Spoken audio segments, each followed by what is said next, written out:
Krishna, my name is Alakananda Devidasi. I am an initiated disciple of His Grace Sankarshan Das Adhikari Prabhuji, who is a direct disciple of His Divine Grace A.C. Bhaktivedanta Swami Prabhupada, the founder Acharya of ISKCON, the International Society for Krishna Consciousness. In this video, I shall give you a brief summary of chapter 11 of Bhagavad Gita as it is, the universal form. Bhagavad Gita is the famous sacred Indian text spoken by the Supreme Lord Krishna to the Kshatriya warrior Arjuna to motivate him to do his duty. It contains the essence of all the Vedas and serves as a valuable spiritual guide for all human beings. It reveals our true nature as the spirit souls, parts and parcels, and the eternal servants of the Supreme Lord Krishna, who is our eternal loving Father, maintainer, best friend, and well-wisher. It also highlights our most important duty of surrendering to and serving Lord Krishna with love and devotion to attain eternal peace and happiness. In verse number 1, Arjuna tells Lord Krishna that after hearing about his unlimited opulences, his illusion has been dispelled. Srila Prabhupada explains that Arjuna now understands that Lord Krishna is the Supreme Lord and not an ordinary person. He is therefore willing to obey him. In verse number 3, Arjuna reveals that he wishes to see the form in which Lord Krishna enters the cosmic manifestation, that is, his universal form.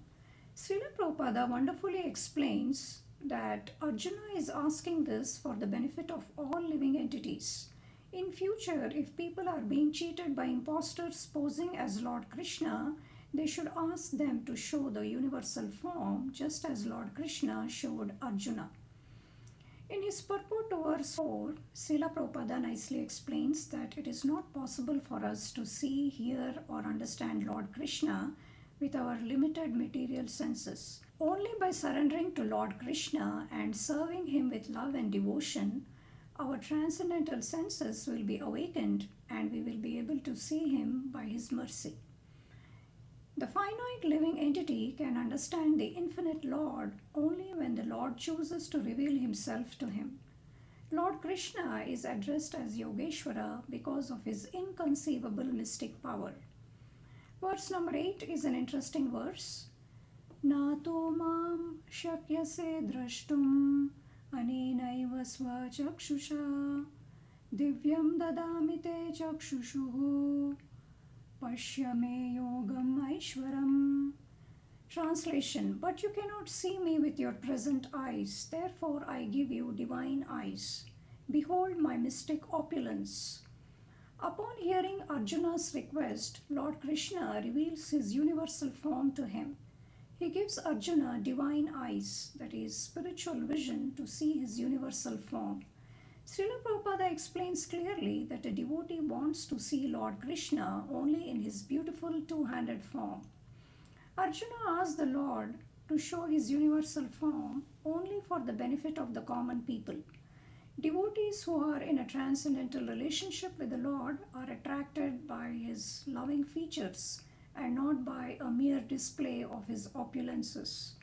Arjuna wanted to substantiate to the future generations that Lord Krishna not only theoretically or philosophically presented himself as the Supreme, but actually revealed himself as the Supreme by showing him his ghastly universal form.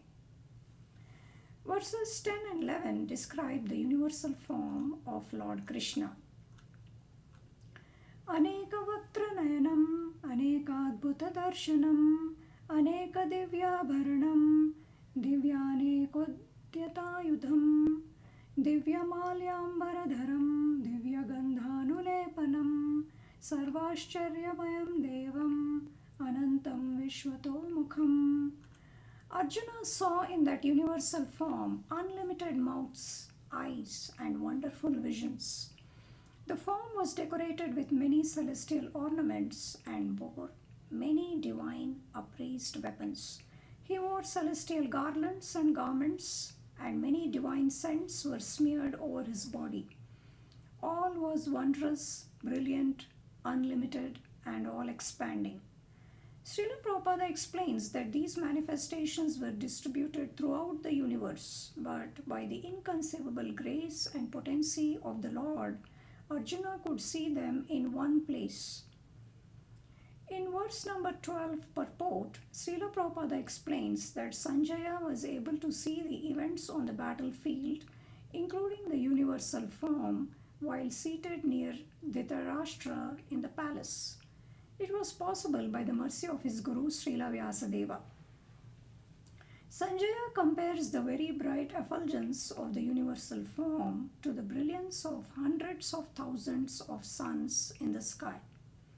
In verses 15 to 31, Arjuna tells Lord Krishna about all the different wonderful things that he could see in the universal form of the Lord. He could see all the numerous demigods and living entities, Lord Brahma seated on the lotus flower, Lord Shiva, all the sages, and the divine serpents. He could see innumerable arms, bellies, mouths, and eyes expanded everywhere without limit. There was no beginning, middle, or end to what he saw. The glaring effulgence of the universal form spread like a blazing fire in all directions. The universal form was adorned with various crowns, clubs, and discs. Arjuna then realizes that Lord Krishna is the supreme primal objective, the ultimate resting place of the universe, the inexhaustible, the oldest, the maintainer of the eternal religion, and the supreme personality of Godhead. The Supreme Lord Krishna has no origin, middle, or end. His glory is unlimited. The sun and the moon are his eyes. There is a blazing fire coming out of his mouth, and his glaring effulgence seems to be burning the entire universe. The different planetary systems appear to be perturbed by his ghastly form. In his purport to verse 20, Srila Prabhupada explains that other living entities on other planetary systems whom the Lord endowed with divine vision were also able to see the universal form in addition to Arjuna. The demigods of different planetary systems feared the horrifying appearance of the universal form and prayed to the Supreme Lord for protection. The various manifestations of Lord Shiva, the Adityas, the Vasus, the Sadhyas, the Vishwe Devas, the two Ashvis, the Maruts, the forefathers, the Gandharvas, the Yakshas, the Asuras, and the perfected demigods were beholding the universal form in wonder. Arjuna tells Lord Krishna that his mind is perturbed by fear upon seeing the many radiant colors of the universal form touching the sky, the gaping mouths, awful teeth, and the great glowing eyes. He is unable to maintain steadiness or equilibrium and prays to the Lord for his mercy. He further sees all the sons of Dhritarashtra along with their allied kings, Bhishma, Drona, Karna, as well as the chief soldiers of the Pandava army rushing into the fearful mouths of the universal form. Some of them are trapped with their heads smashed between the Lord's teeth. As several waves of the rivers flow into the ocean, the great warriors enter blazing into the Lord's mouths. Arjuna sees people rushing full speed into the Lord's mouths, just as moths dash to destruction in a blazing fire. The Lord is devouring people from all sides with his flaming mouths, covering the entire universe with his bright effulgence and manifesting terrible, scorching rays. Arjuna offers obeisances to the fierce universal form and requests the Lord to tell him who he actually is. Verse number 32 is an eye-opening verse. Shri Bhagavan Vacha Kalosmi Lokakshayakrit Pravriddho Lokan Samahartum Iha Pravriddhaha Ritepi Tvam Na Bhavishyanti Sarve Ye Avastitaha Pratyanikeshu Yodhaha.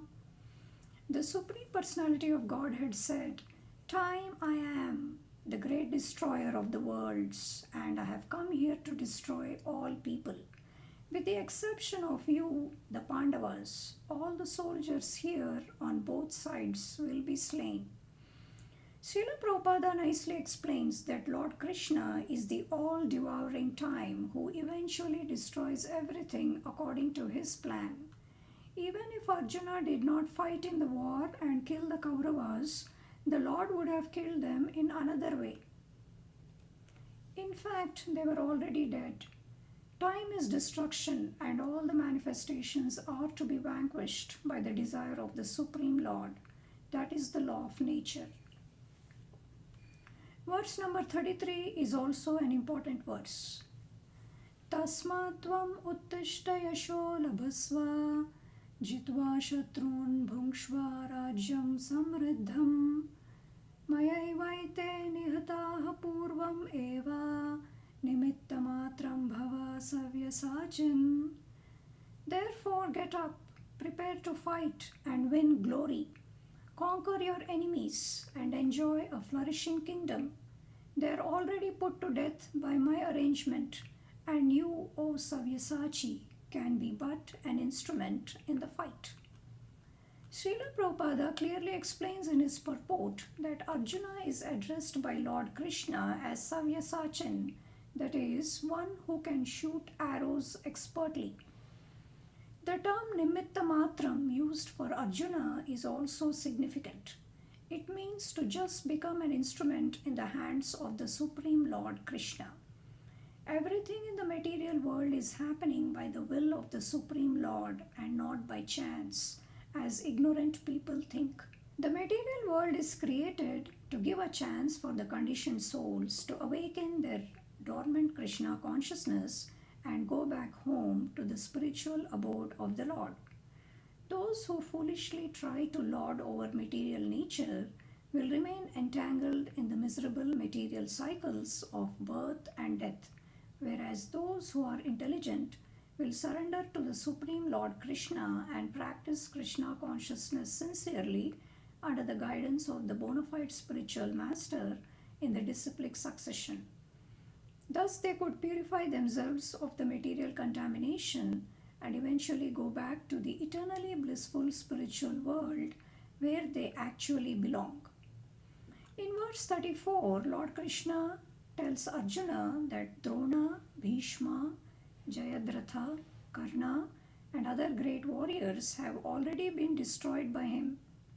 Arjuna has to just kill them in the war according to the Lord's plan and not be disturbed. In his purport, Srila Prabhupada wonderfully reveals that the Supreme Lord plans everything, but out of mercy, he gives credit to his devotees who carry out his plan according to his desire. Hence, it is important for everyone to become Krishna conscious and understand the Supreme Lord through the medium of the spiritual master. The Lord's plans are understood by his mercy, and the plans of his devotees are as good as his plans. One should follow such plans and become victorious in the struggle for existence. In the subsequent verses, Sanjaya tells Dhritarashtra that upon hearing Lord Krishna, Arjuna offers him obeisances with folded hands again and again and says that everyone becomes joyful upon hearing his name and thus becomes attached to him. The perfected beings offer him their respectful homage, whereas the demons are afraid of his universal form and flee here and there. Arjuna glorifies the Supreme Lord Krishna as the original creator greater than Brahma, the unlimited God of gods, the refuge of the universe, the imperishable source and the cause of all causes, transcendental to the material manifestation. He is the original personality of Godhead, the oldest, the ultimate sanctuary of the cosmic manifestation, the knower of everything, and he is all that is knowable. He is the supreme refuge who pervades the entire cosmic manifestation. Arjuna also addresses Lord Krishna as the air, fire, water, the moon, Brahma, the first living creature, and the great-grandfather, and offers him respectful obeisances again and again.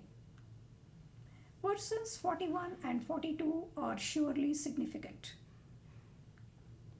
Sakheti batva prasabham yad uktam he Krishna he Yadava he Sakheti ajanata mahimanam tavedam maya pramadat pranayena vapi yachavaha sartham asatkritosi vihara shayyasana bhojaneshu ekothavaप्यच्युत tatsamaksham tat Kshamaye Tvam Aham Aprameyam. Thinking of you as my friend, I have rashly addressed you, O Krishna, O Yadava, O my friend, not knowing your glories. Please forgive whatever I may have done in madness or in love. I have dishonored you many times, jested as we relaxed, lay on the same bed, or sat or ate together, sometimes alone and sometimes in front of many friends. O infallible one, please excuse me for all those offenses. Srila Prabhupada clearly explains that although Arjuna was witnessing the universal form of Lord Krishna, he could not forget his friendly relationship with him. He requests Lord Krishna to excuse him for the many informal gestures that arise out of friendship. He did not know previously about the universal form of Lord Krishna and may have dishonored him by addressing him as Krishna, Yadava, or friend without acknowledging his unlimited opulence. Lord Krishna was so kind and merciful that despite his opulence, he played with Arjuna like a friend. Such is the transcendental loving relationship between the Lord and his pure devotees. His relationship with his devotees are always sweet and eternal. Verse number 46 is of great significance. Kiritinam gadinam chakrahastam ichhami tvam drashtum aham tathaiva tenaiva rupena chaturbhujena sahasrabaho bhava vishwamurte. O universal form, O thousand-armed Lord, I wish to see you in your four-armed form, with helmeted head and with club, wheel, conch, and lotus flower in your hands. I long to see you in that form. Arjuna reveals to Lord Krishna that he is glad to see the universal form, but at the same time feels disturbed by it. He now requests Lord Krishna to show him his four-armed Narayana form, which is his spiritual form. Arjuna knew that Lord Krishna is the original personality of Godhead, assuming his temporary universal form, and now requests him to reveal the Narayana form. Srila Prabhupada wonderfully explains in his purport that this verse confirms beyond doubt the statement of Srimad Bhagavatam that Krishna is the original personality of Godhead and all other features originate from him. Lord Krishna is not different from his numerous plenary expansions and always appears like a fresh youth. That is the constant feature of the Supreme Personality of Godhead. One who knows these truths about Lord Krishna becomes free from all material contamination. In verse 48, Lord Krishna tells Arjuna that no one has seen the universal form prior to him because the Lord does not usually appear in that form. The universal form cannot be seen by studying the Vedas, performing sacrifices, charity, pious activities, or by severe penances. It was shown only to Arjuna because he was a pure devotee of Lord Krishna and had requested for it. In his purport to verse 49, Srila Prabhupada clearly explains that a devotee is not usually interested in seeing the ghastly universal form of Lord Krishna because it doesn't allow reciprocation of loving feelings. A devotee wants to either offer his respectful and worshipful feelings to the four-armed Narayana form of the Lord or offer loving service to the beautiful two-armed form of Lord Krishna. After revealing his Narayana form, Lord Krishna resumes his two-armed human form, thereby satisfying and calming Arjuna. In verse 52, Lord Krishna tells Arjuna that his two-armed form is even more difficult to be seen than the universal form, and even the demigods long to see it. Verse number 54 is a very important verse. Bhaktya tva ananyaya shakya aham evam vidho Arjuna gnatum drashtum cha tatvena praveshtum cha parantapa. My dear Arjuna, only by undivided devotional service can I be understood as I am, standing before you, and can thus be seen directly. Only in this way can you enter into the mysteries of my understanding. Srila Prabhupada clearly explains in his purport that Lord Krishna is telling us that he can be understood only by devotional service, so that unauthorized people who try to understand Lord Krishna by the speculative process realize that they are simply wasting their time. When Lord Krishna first appeared before his parents in the four-armed Narayana form, they requested him to appear as a child, and therefore he transformed himself into a human form. These things cannot be understood by study of Vedas or by philosophical speculation. To understand Lord Krishna, one must follow the various regulative principles described in authoritative literature. One could do penance by observing fast on auspicious days such as Janmashtami and on Ekadasi, the 11th day after full moon and after the new moon. Charity should be given to devotees of Lord Krishna who are sincerely engaged in the worship of the Lord and in spreading Krishna consciousness throughout the world. Such charity is the highest form of charity because Krishna consciousness is the greatest benediction to humanity. It is the only way to be liberated from material bondage permanently and to go back home to the spiritual world where we actually belong. As parts and parcels of Lord Krishna, our duty is to serve him with love and devotion always. The bona fide spiritual master personally trains us in the art of directly serving the Supreme Lord Krishna with love and helps us to understand him correctly. Hence, it is essential to take initiation from a bona fide guru and practice Krishna consciousness sincerely under his able guidance. Lord Krishna is the original personality of Godhead from whom all emanations arise, as confirmed in the Brahma Samhita, verse number 5.48. Yasyaika nishvasita kalam athavalambya jivanti loma vilaja jagadandanatha Vishnur mahansa iha yasya kala visesho govindam adipurusham tam aham bhajami. The Mahavishnu, into whom all the innumerable universes enter and from whom they come forth again, simply by his breathing process, is a plenary expansion of Krishna. Therefore, I worship Govinda, Krishna, the cause of all causes.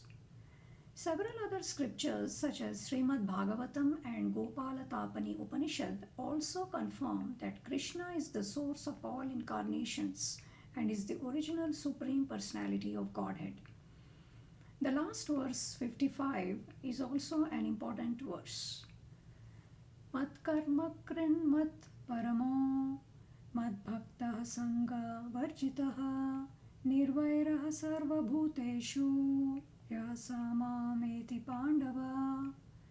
My dear Arjuna, he who engages in my pure devotional service, free from the contaminations of fruitive activities and mental speculation, he who works for me, who makes me the supreme goal of his life, and who is friendly to every living being, he certainly comes to me. Srila Prabhupada wonderfully explains that this verse is considered to be the essence of Bhagavad Gita because it describes the method of attaining the highest perfection of human life, that is, approaching the Supreme Lord Krishna in Krishna Loka planet in the spiritual world.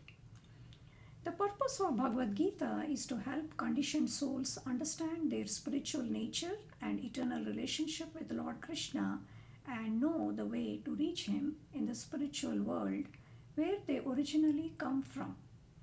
The proper way to attain the Lord is by practicing Bhakti Yoga or Krishna consciousness, that is, engaging in His loving devotional service, such as hearing and chanting His holy names, glories, and pastimes, remembering Him, acting as His servant or friend, offering obeisances, and so on.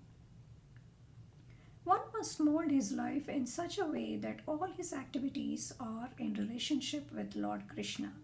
Such work is called Krishna Karma. We should not be attached to the results of work but use them in His service. For example, instead of building a big house to enjoy sense gratification, a rich man must build a nice temple for Lord Krishna, install a deity of Krishna, and arrange for his service according to the instructions given in authorized scriptures.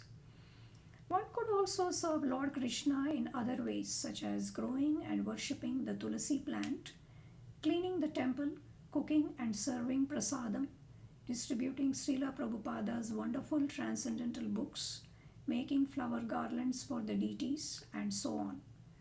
A devotee must be careful not to associate with the non-devotees, especially those who are atheists, mental speculators, and fruitive workers.